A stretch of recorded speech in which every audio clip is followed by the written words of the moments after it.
Hello, everyone. I certainly will create another deeply moving story for you, set against the tumultuous backdrop of World War II.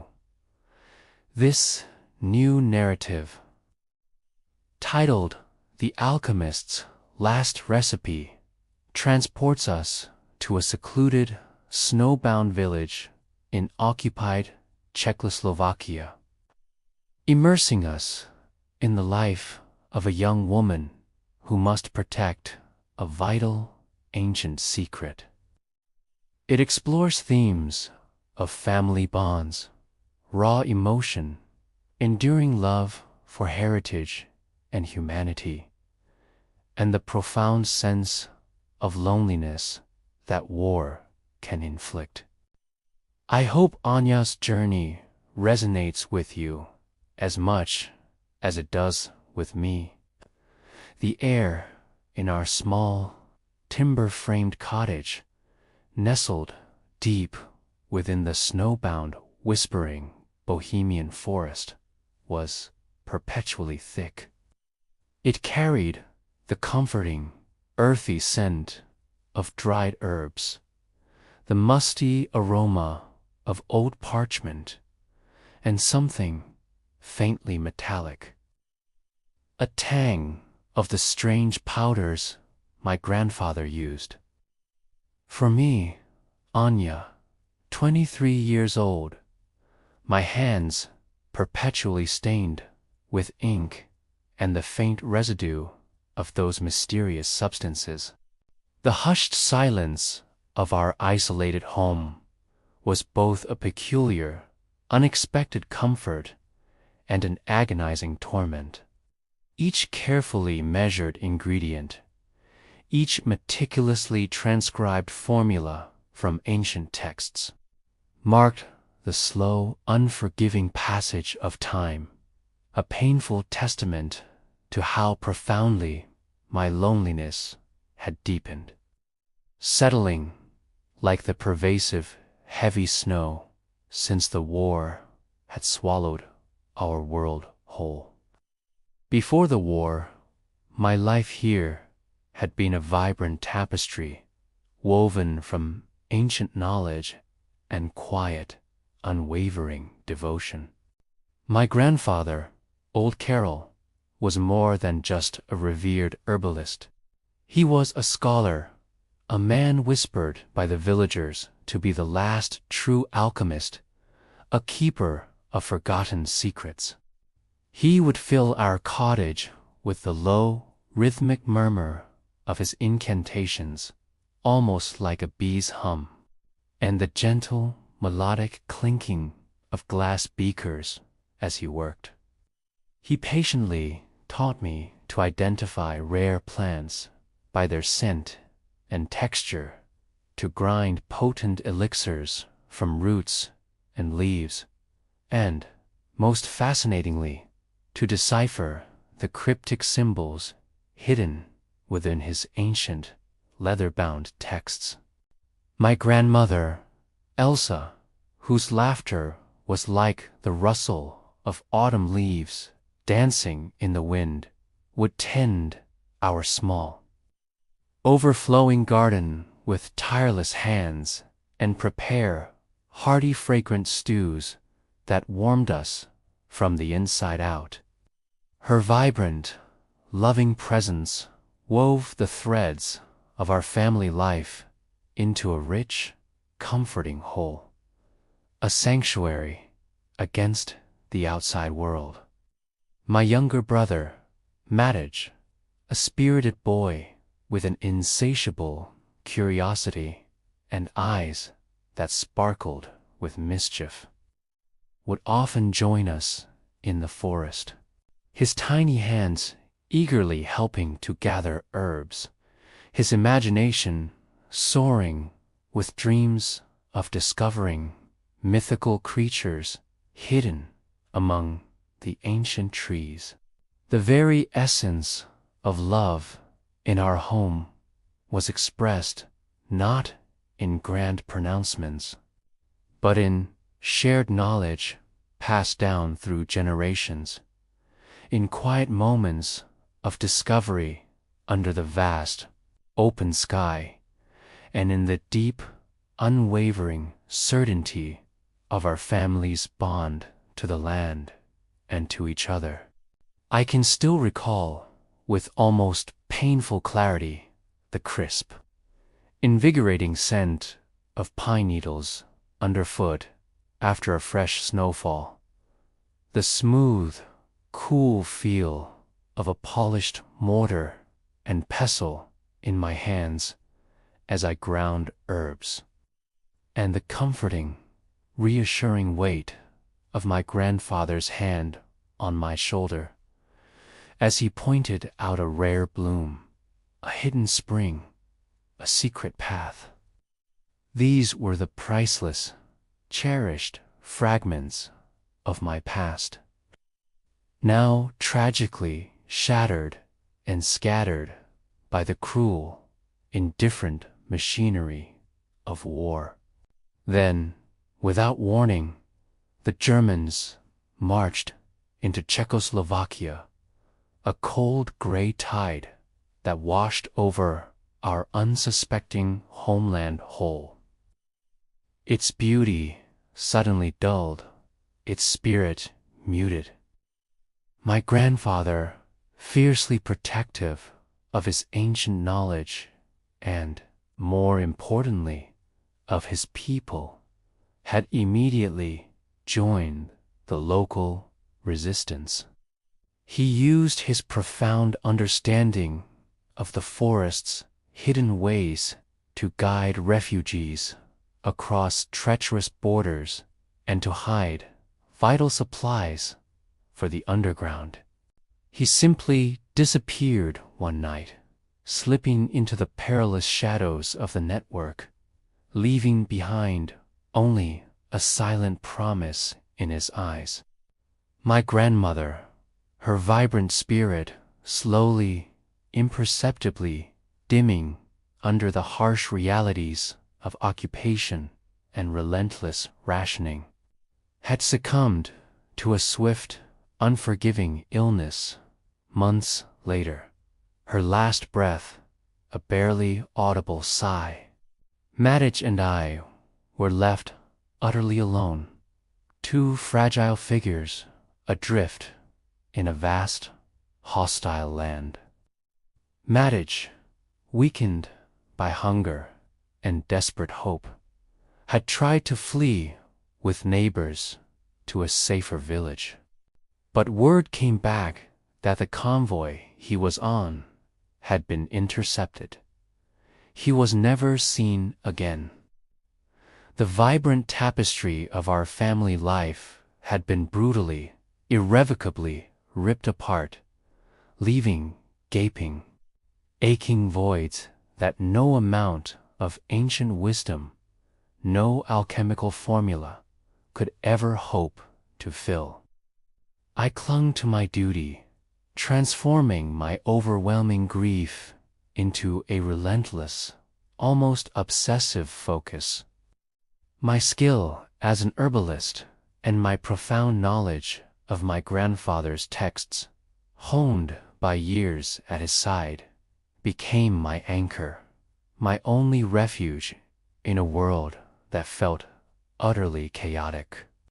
I was assigned to our isolated cottage, tasked with continuing his vital work for the resistance, preparing medicinal poultices for wounded partisans whose injuries festered in the cold, brewing potent tonics for the sick and starving villagers, and, most dangerously, meticulously deciphering coded messages hidden within the very structure of his ancient alchemical recipes, their symbols now holding life or death instructions. It was a monotonous, nerve-wracking vigil. Each shift meant endless hours bent over a dim, flickering oil lamp, meticulously grinding herbs into fine powders, mixing strange, bubbling solutions, and carefully transcribing cryptic symbols onto fresh parchment. The weight of what I created, the knowledge of lives hanging in the balance, of desperate escapes and dangerous crossings, pressed down on me with an almost unbearable force. The constant anxiety of a single misread symbol, of a tiny error leading to the loss of irreplaceable lives, was a sharp blade of emotion that never dulled, always pricking at my nerves, making every precise measurement a potential threat, every moment of silence a deepening dread. My most profound secret, however, wasn't about the medicines I brewed, nor the coded recipes I deciphered. It was about something far more personal, far more dangerous, and infinitely precious. It was about the small, meticulously disguised pocket of silence I had created within the cottage, a private compartment behind a false panel in the ancient stone hearth, hidden beneath a loose, moss-covered stone. Here I kept my own personal journal. In its brittle pages, I meticulously documented not just the movements of German patrols and the desperate pleas of the occasional starving villagers who found their way to our door, but the whispered intelligence from the underground network I had cautiously joined, coded messages from agents, desperate pleas for information and fleeting, agonizing rumors of my grandfather's movements, always just out of reach, a phantom hope. This clandestine documentation, this desperate act of defiance against oblivion, was a peculiar, unbidden form of love, born not of physical presence, but of profound empathy for the suffering around me, and a desperate clinging to hope for a future that remembered its past, a future where my grandfather might one day return. My only tenuous connection to the outside world, beyond our isolated cottage and the constant mournful hum of the wind, was through the occasional, brief, yet infinitely precious visits of a quiet, unassuming partisan courier, Lukas. He was a young man, barely older than myself, with eyes that held the stoic wisdom of the mountains and a quiet strength that belied his often silent demeanor. He would arrive like a ghost, bringing me meager rations, a few potatoes, a lump of hard bread, and, more importantly, carefully smuggled intelligence from my grandfather's network, coded messages hidden within the spine of a seemingly innocuous book, or tucked into the folds of a worn map. Lukas never spoke much, his words as sparse as the winter landscape. But his quiet efficiency and the shared burden of our dangerous work forged an unspoken bond between us. Sometimes he'd just linger for a few moments by the crackling fire, sipping his bitter ersatz tea, his presence a quiet comfort in the vast loneliness that enveloped me. His unwavering loyalty and sharp intellect were a profound balm to my frayed nerves, a quiet acknowledgement that I was not entirely alone in this desperate fight. This shared, dangerous collaboration, forged in whispers and desperate acts of kindness, was a peculiar, unbidden form of love, born not of passion, but of mutual trust, unwavering loyalty, and a shared defiance against the crushing weight of occupation.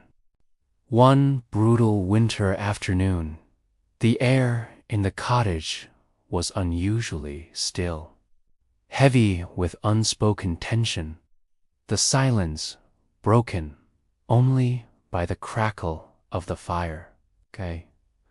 A high-ranking German officer, Major Klaus von Helm, notorious throughout the region for his ruthless efficiency in rooting out resistance cells, and his particular, unsettling interest in ancient European lore and hidden knowledge, arrived unexpectedly, his presence a sudden, chilling blast of cold.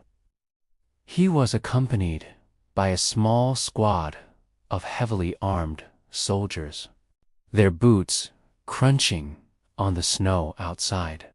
He spoke of new, highly detailed intelligence, capable of pinpointing hidden activities in the region, his voice cold and precise. My heart pounded, a frantic drum against my ribs, threatening to burst through my chest. Von Helm was a ghost I knew only by terrifying reputation, but his presence filled the air with an immediate, oppressive cold that seeped into my very bones. My hands, though hidden beneath the counter where I was sorting herbs, trembled violently, betraying my fear. I knew the danger. My hidden journal, the coded recipes, the precious herbs, the very essence of my grandfather's work, all of it could be easily detected, exposed. My grandfather, Lukas, the entire network, all of them were at grave risk if my position was compromised. Panic surged through me then, a cold, sickening wave that threatened to drown me entirely. My cottage, my lifeline, my secret. I was utterly, terrifyingly alone in this moment of impossible choice. The fate of not just our local resistance, but the very memories of my last remaining family, hanging by a single, fragile thread. I thought of my grandmother, her vibrant spirit silenced, her laughter gone. Instinct, sharpened by fear, and a desperate need to protect those still alive and the precious secrets I held, took over. My voice, surprisingly steady despite the violent tremor that shook my entire body, called out to Lukas, who had just arrived, his face pale with cold, his eyes questioning. Lukas. The new harvest, it must be sorted immediately. The rare winter hellebore, it's often overlooked, but quite potent for the fever. We cannot waste a single leaf, I exclaimed, my voice carrying a feigned urgency about the herbs. Lukas's face was grim, but he understood the hidden message, the urgency in my eyes.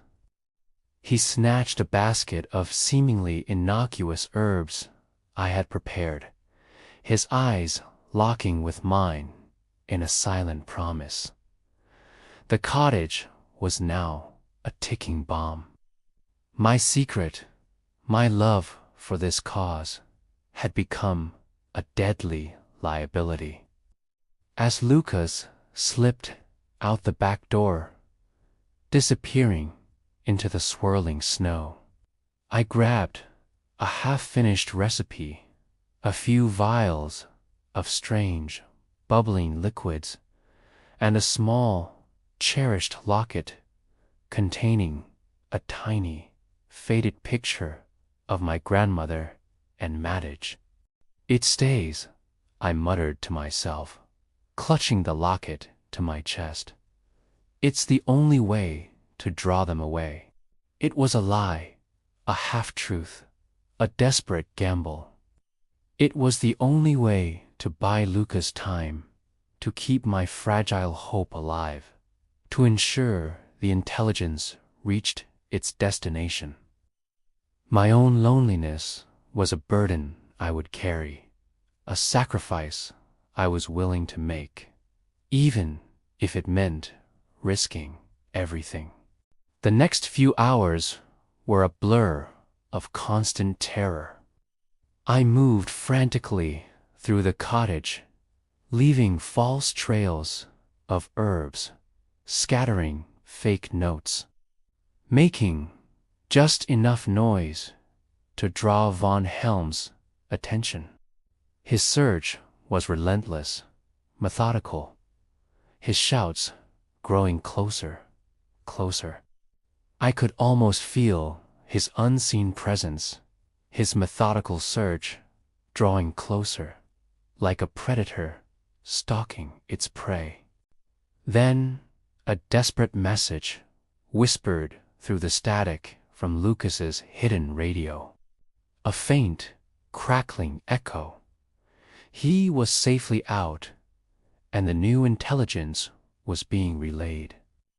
My heart clenched, a mix of profound relief and renewed terror. It was just me. I knew the crypt. I also knew a treacherous, uncharted passage through the deeper, forgotten caves beneath the forest. A path only my grandfather, in his wisdom, had taught me for extreme emergencies. A place where no German, no dog could possibly follow. It was an impossible escape, too dangerous for anyone else. A path that demanded absolute precision and courage. I felt the familiar, cold knot of fear tightening in my stomach. The crushing weight of my loneliness pressing down on me. How could I possibly do this alone? I thought of my grandfather, his unwavering spirit, his deep belief in hidden truths, in the power of knowledge. I thought of my grandmother, her vibrant life silenced, her laughter gone. I thought of Madage, his innocent curiosity, his young life tragically cut short, driven by a surging wave of desperate emotion, the raw, primal ache of love for lost knowledge, for lost lives, and the sharp sting of fear for my own survival, and an indomitable will to act that transcended all else. I made a reckless, terrifying decision. I would go. There was no other choice. Under the deepest, most impenetrable cover of night, a blizzard howling around me, the air thick with snow and the scent of ancient earth, I prepared. I left a final, coded message on my desk for anyone who might find it, confirming the intelligence Lukas carried, a last testament. I slipped out of the cottage, moving like a phantom through the labyrinthine passages of the forest. navigating by instinct, by the faint, almost psychic connection to Lukas's desperate signals. Knowing he would be watching for any sign of my success. The journey through the forgotten caves was harrowing, a descent into pure, suffocating darkness. A world of cold rock and echoing silence. I navigated treacherous collapses, squeezed through impossibly narrow crevices, narrowly avoiding German search parties who were now focused on the cottage. Their shouts growing fainter behind me, my heart a frantic drum against my ribs, threatening to burst. The cold, empty miles stretched before me, each one a testament to my isolation, to the sheer, terrifying scale of my task. As dawn approached, a thin, icy light creeping tentatively through a crack in the cave roof, illuminating the swirling dust.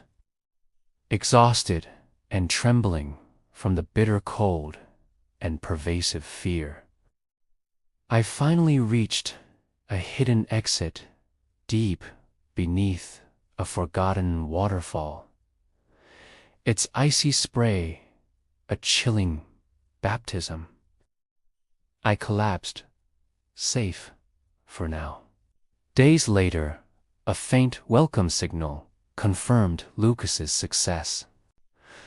My act of desperate courage, fueled by love and loneliness, had not only saved Lukas and the intelligence, but had secured a vital new escape route for countless others.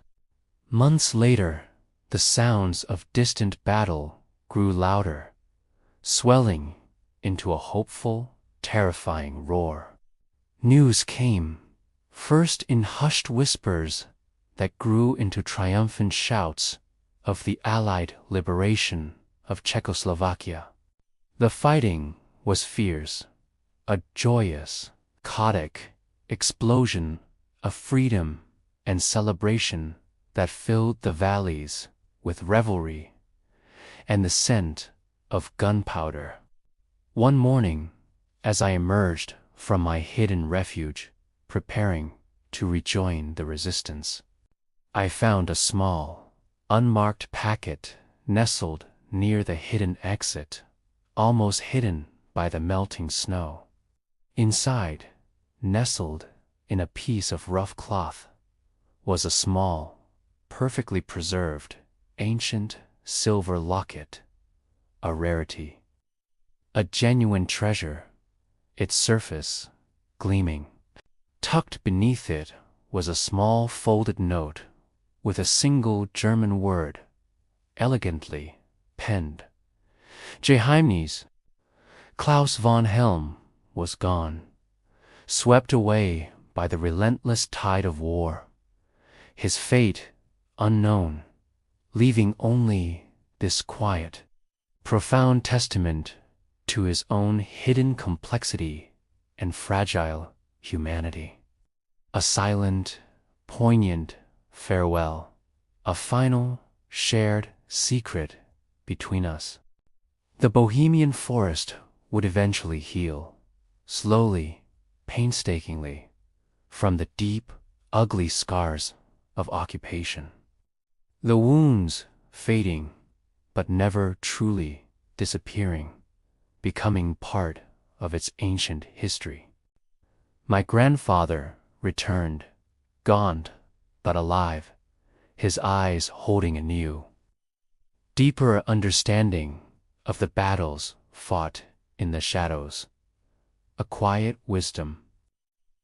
Lukas and I would continue our work, our recipes and signals carrying not just intelligence, but a shared promise of a better future, a future built on truth and freedom.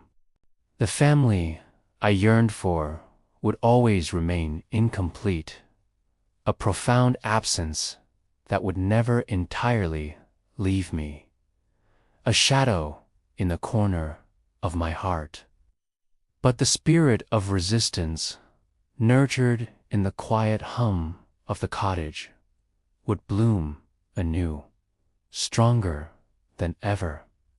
I would never forget the suffocating loneliness I had carried, the raw, visceral emotion of my constant fear, the profound love that had driven me through the darkest hours, and the silent, utterly unexpected compassion of a stranger on the other side of the conflict.